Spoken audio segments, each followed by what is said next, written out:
What's up, everybody? It's me, Erica, and this is going to be your Real Housewives of Potomac review.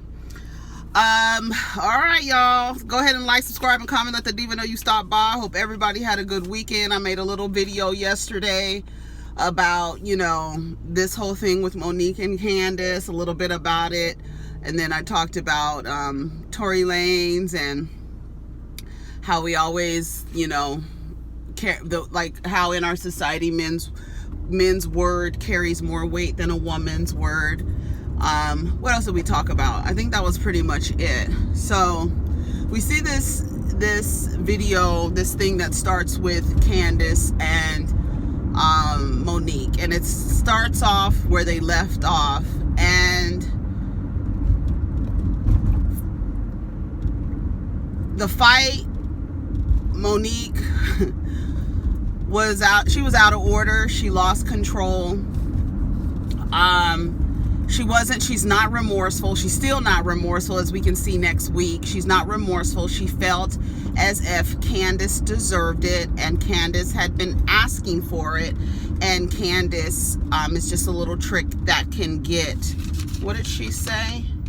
She can fight a little trick that thinks she's grown.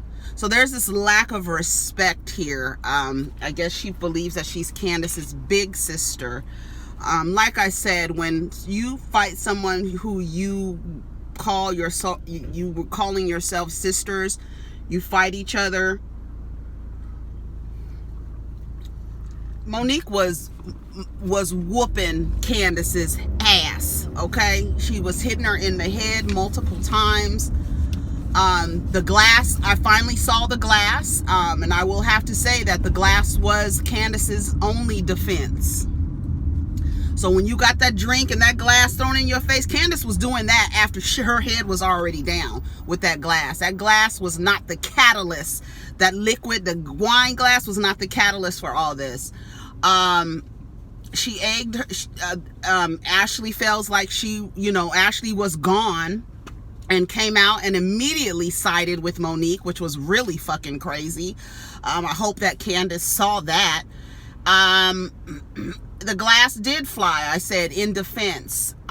She went back after her. That is where it was for me, is that you went back after her like you wasn't finished whooping her ass. Now I could see, like I said yesterday, I could see if you was like, okay, bitch, now don't fool with me, I'm gonna tap your ass a little bit. But to go right, like I had to do that. It wasn't any of that. It was like, she deserved that. She said she didn't care about her image, which we can't tell Monique.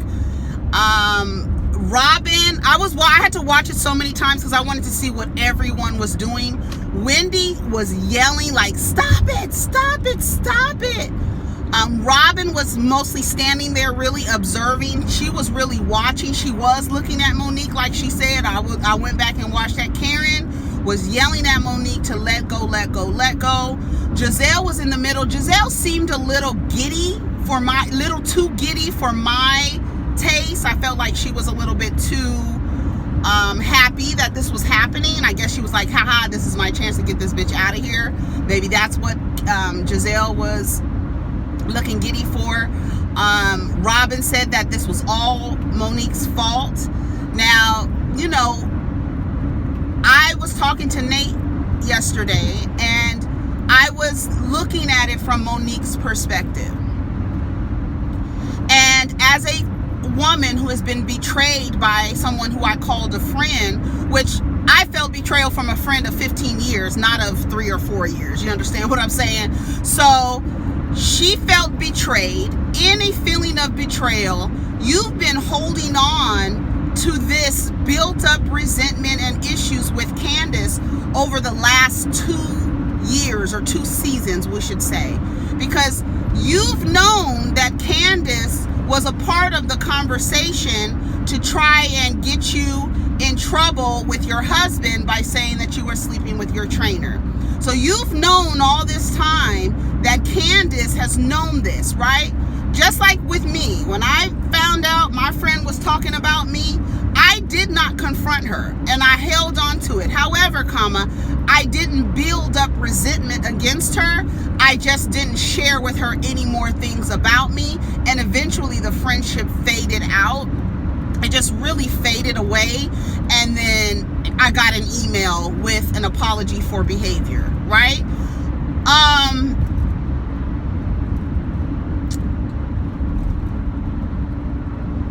I can see the anger in Monique's face. I can see the anger and the anger. I could see her angry. And for the fact that she went back after Candiace, not like, damn, I had to do that. That was my home girl. It was none of that, which is very telling, and there's no coming back from that, right? I don't think that there's coming back. You're not even remorseful for what you did. And then to your husband, you said you don't care about image. You said, when he was like, oh, that's embarrassing. She's like, embarrassing for who? And he's like, embarrassing for everybody. Y'all up here fighting. Now, one thing I will have to say, I do not like this idea that fighting is hood, that fighting is ghetto. First of all, we're not using, well, we know as a community that we've agreed that ghetto, what ghetto means, right? To say that somebody losing control and fighting is ghetto is wrong. It's wrong. People lose control and fight all of the time. That doesn't make you hood. That doesn't make you ghetto. That doesn't make you a hood rat. It doesn't make you it makes you a person who does not have the tools to effectively communicate and have productive conflict resolution skills, right? Fighting is when people lose control. Did Candiace encourage the way that Monique was speaking? She felt like Candiace deserved that because she was talking shit. To me, I feel like I don't want to be around anyone who feels as though if someone is getting the best of them by talking shit, that you have to resort to fighting. I don't want to deal with that. I don't want to be around nobody who feels like the only course of action for somebody talking shit is to fight you. I don't want to be around. If that was a group of girls that I was around and I felt like, oh bitch, every time I get in your face, every time I talk shit, was Candiace in her face? Some people say she was. There was a table in between them. Monique lost control. Now, Monique is going on 2 years of built-up resentment because she did not have the tools to effectively communicate. She didn't talk to her. She didn't talk to Candiace. She didn't have a sit down with her. Candiace was completely confused. She's like, Candiace didn't know. So I'm waiting to hear Candiace's answer when that therapist says, what did you do to contribute? Right after it's all said and done, let's talk about how you contributed to that. Right? And I'm ready to hear Candiace's answer. I want to see if she takes any responsibility for what happened, or if she feels that she needs to take any accountability for what happened. Monique's gripe with Candiace is that she walks away every time she wants to have a conversation. But Monique, you're not approaching the conversation in the correct way. Now, all of this anger and animosity that you have is, girl, you went and ran back after her. James was trying to hold the door closed. You like, James, let me out. Then you get out of the barn and you start running. Ashley is like, is that Monique running? Monique is running towards a car that I guess she believes that Candiace is in. You was going to fight her again? Like, that was it for me. I could see the loss of control. Then you say you blacked out. Then you immediately concoct this story to where you say you were bashing her. You admit to bashing her in the head. Then you blacked out. That's all you remember. But then you tell this story that she threw this glass at you. Candiace was not throwing that glass, was not doing her hand like this with that glass until after her head was down on that table. So, Monique is not remorseful. She went back after her. That was it for me. When she went back after her, I was like, girl, okay, is that serious? You that man? I can see Monique being upset with Candiace because she's not communicating effectively. I can understand that. I can understand her losing control. I can get it. But that doesn't mean that she wasn't wrong. Do you understand what I'm saying? I can understand understand you being upset. I can understand you not having the tools to communicate. And I can understand you because you did not have those tools. Now you are, the only thing that you have to do is resort to fighting. I get it. But you were still wrong. You were still wrong. And Monique said something last night that I thought was, I don't know. I feel like when you take a stance that somebody deserved something, she was asking for it. She's been asking for it since last year. So this is like, you've been wanting to fight her. And that's what everybody keeps saying. Like, Monique, don't make up all of these excuses. Just say, I've been wanting to touch that bitch's ass after she betrayed me with Gizelle and Sharice and all of this shit. I've been wanting to beat your ass. I would accept it better. I would be like, okay, bitch, you standing in your shit. Than to say, oh, you egged me on, or you did this to deserve it. You've been asking for it. No. Say what you really want. I mean, that's how you want to frame it, because you want to feel like I was out of control and somebody else was able to control my actions by asking to get whooped. Right? I want to get to a red light so I can read what I said to Monique. She said she didn't care about image. She can whoop a little tricks. I could fight a little trick that thinks she's grown. Candiace is yelling, you ghetto ass, hood ass. She's like, I'm gonna beat her ass. She's been asking for it. Gizelle and Robin were like, this is not my fight, honey. And it's extremely unfortunate. And then Monique was like, you better not bring her around me. I'm a killer. So you want, like, what is it that you like? That betrayal, you understand? Like, have you ever been betrayed? Are you going to keep going back after somebody who you called your sister? She betrays you. You fight her. You want to continue to fight her. You would think that the initial fight would be like, okay, I got it out of my system. I wanted to whoop that bitch's ass. I've been wanting to beat that bitch's ass. You understand what I'm saying? But now you're fully aware, like Wendy said on the next episode, bitch, when you was running after her, don't say you blacked out, bitch. You was fully aware of that. Let go, let go, let go. She had a grip on Candiace's hair, honey. She had a grip. Ashley immediately takes, what's her name, side. She says she talks a lot of shit. Ashley, you talk a lot of shit. And she eggs people on. I would really like to see what else was happening, because it didn't seem like they cut anything. Like, they let you see the whole fight. They showed you all the producers running in. And Candiace seems like legitimately confused. Like, what did I do? Like, why is, I'm sorry guys, this is not, oh, they finally fixed this little hole. You know, normally we're not driving, but this is what happens when we're driving. Candiace was legitimately like, I don't know why she's coming at me so hard. A lot of people want to know why she's coming at you so hard. It's more personal. Like Robin said, this is really personal. Robin seemed like she was mad. Like, she was mad. She was like, I was looking in her eyes and I could see like the devil. And I was looking at her too, like, oh, she was laser focused on Candiace, bashing her head. And you admit to it, bashing her head. I don't know. Do you guys think that warranted that level of aggression? And do you believe that Monique was like in defense? Because Monique says, when you stand in my face, I was taught to never start a fight. I was taught to never start a fight.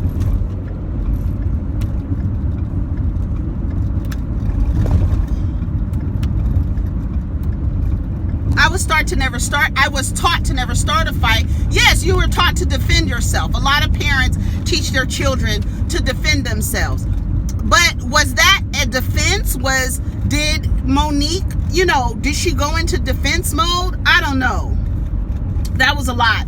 I am glad that they did not make the whole episode about the fight. I am glad about that. So we did talk to Chris and Candiace. Chris was like, well, I thought y'all apologized to each other. Like, what happened? Like, I don't understand. How did it go from y'all apologizing to her accepting your apologies, as they showed it, to her, to this? Like, what happened? Like, what happened? So, oh, I forgot about all this bumpy ass road.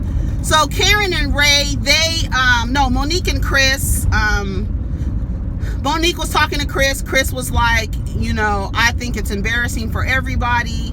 She has a mouth on her. This is what Monique is saying. Monique is coming up with ways to justify her actions. That's all she's doing.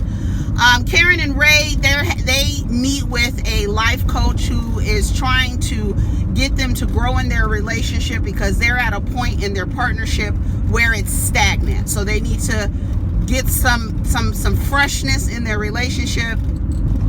I thought it was honest. I love the way Karen communicated her needs. I love the way Ray communicated his needs, even though they seem a little barbaric. I'm sure that you weren't always available when you were building your business, Ray. So, but now all of a sudden, the expectation is that Karen is available for you now that you've retired. I just think that it's unfair. I think it's unfair. I really do. But he did communicate his needs. I'm not taking that away from him. He did communicate them well. He said he didn't know if he was in love with Karen. Karen was upset by that. She had to take her mic off. She was hyperventilating and everything like that. I think it's unfair to have an expectation of your partner to be in love with you 100% of the time. I just think it's unrealistic. And I think you can't expect someone to love you, to be in love with you 100% of the time. You've been married 20-something years. I think it's unfair. I think both of their things are kind of like unfair. It's unfair to expect her not to put attention into building her business. You did the same thing. Why can't she do the same thing? And it's unfair to turn around and believe that this man must be in love with you. You can't see your life without him. Clearly, he's not in love. He thinks, I don't know. And I think it's unfair for her. She got upset. She has a right to get upset. She said, thank you for telling me the truth. Doesn't mean that I have to like it. And I like the way they did that. She ran upstairs, took her mic off. She was not happy about it. Ashley and Michael, they sat down and had a conversation, baby. Ashley is getting to the money, honey, because she knows that man is not going to be able to control himself. Miss Ashley Darby, Sheila's daughter, baby, she said she wants a post-nuptial agreement that outlines what she would get if the marriage crumbles because of Michael's inability to control himself. Yes, we can look into that, and got it on camera, bitch. I was like, yes, Ashley, you better be Sheila's daughter, honey. Now y'all got a baby apiece. Michael damn sure is going to cheat on you again, and you're going to walk off scot-free with you and your babies protected in the event that their father does not control his penis. I love how Ray and Karen were talking about it, and Ray was like, so he was in a room with a woman and didn't sleep with her. Are they going to talk about how he likes men too? Was like, oh, okay, Ray. I thought that was so funny.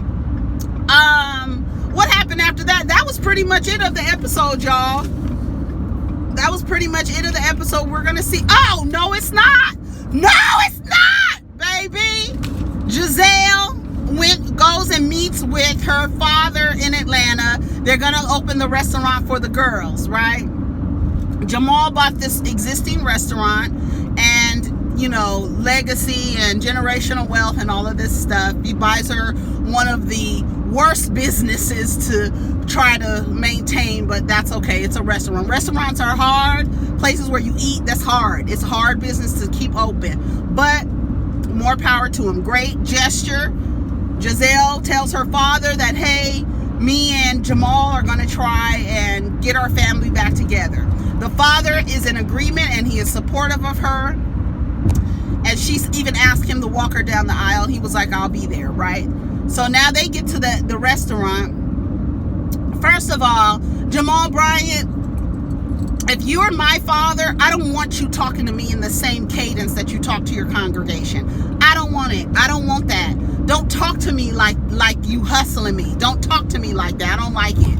And I don't like that he talks to his daughters in that cadence that he talks to a church in. I don't. It gives me hustler vibes, and you shouldn't be talking to your daughters in that same vibration to me. So they're sitting there, and of course Gizelle orders dessert, and that dessert looked good. I wanted a brown, looked like a warm brownie walnut sundae or something. That's what it looked like. But the father says, okay, I gotta use the bathroom. He gets up to go use the bathroom. He says, okay, you can take my mic off. I think I'm done with this. This is not a good look for her. This man has 6 or 7 baby mamas. What, I mean, and that's true. Like, I don't know who said it, but somebody was like, girl, what is he gonna have for you after he's taken care of your 3 daughters, his other 6 or 7 children? That's 10 children. Okay, let's give Jamal, I'm gonna give him 7 children. Let's just give him 7. After, you are number 8, Gizelle. You're number 8 after he takes care of his kids.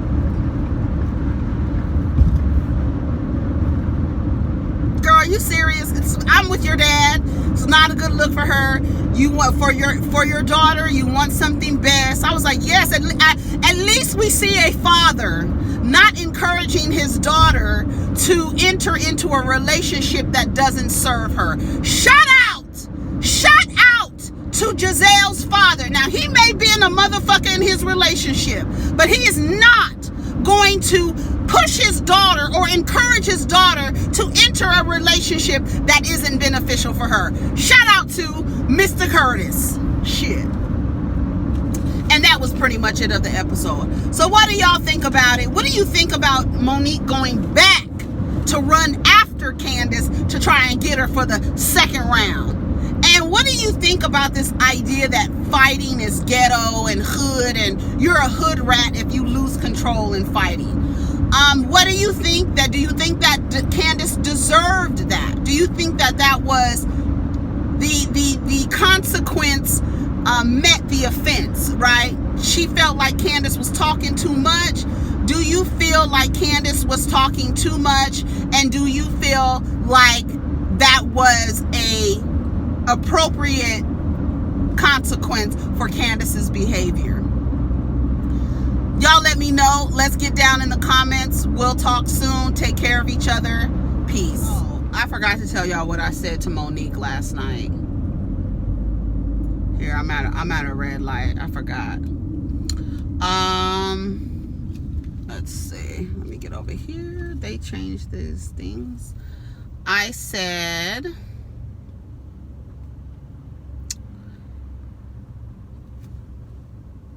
Monique said, I knew if I knew then triggers what I know now, none of this would have escalated this way. Shaking my head. I said, yes, triggered because you have not been given the tools to effectively communicate without losing control when someone is getting the best of you verbally. And you're harboring resentment and misdirected anger. You were out of order and went to look for Candiace. Own it. Because after you defended yourself, you then became the aggressor. So I don't know, like, do you just beat the person until you can't? Like, I don't understand. Anyways, that's what I said to Monique last night. Take care of each other. Peace.